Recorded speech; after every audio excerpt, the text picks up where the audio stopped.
Boston Bruins recapping game 76. We're against Montreal tonight, and heading into today's game, I just had a feeling. Maybe it's that rivalry feeling, maybe something's gonna happen. Maybe the Bruins win. Swayman is in net. He's still sneaking that 100th win. Maybe it happens tonight. At the end of the first period, both teams had traded great chances to this point, but Montreal gets a number of chances all in a row. It's mad chaos. They hit the post. One puck slides to the crease.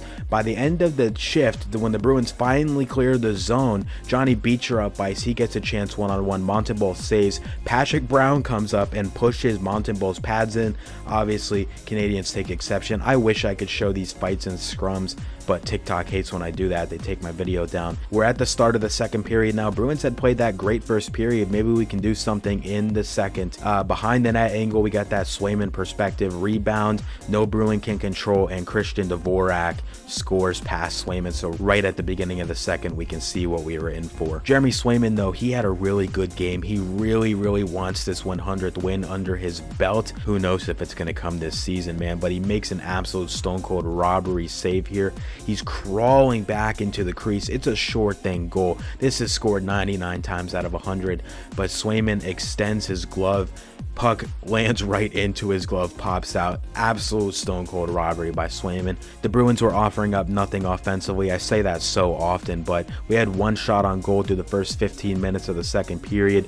Montreal was peppering Swayman. He was keeping us in the game. It ends up being a 2-on-1 for Montreal after a bad Bruins line change, and it's Caulfield from Suzuki. Jokiharju, great effort on the back check. Unfortunately, he screens the puck from Swayman for 2 seconds. That's when Suzuki passes it over to Caulfield. At the beginning of the third period, an immediate goal for Montreal. It's a horrible, abysmal, catastrophic turnover from Casey Mittelstadt. I don't know what he was thinking here. It goes right into the slot for Brendan Gallagher to make it 3-0. Nearing the end of the game, the Bruins would get a goal, and it's Morgan Geekie sliding it over to David Pastrnak. Elias Lindholm cleans up the garbage. It was a good initial stop and effort by Montembeault, but it squeaks through him somehow, and eventually Elias Lindholm is there. He just taps it in.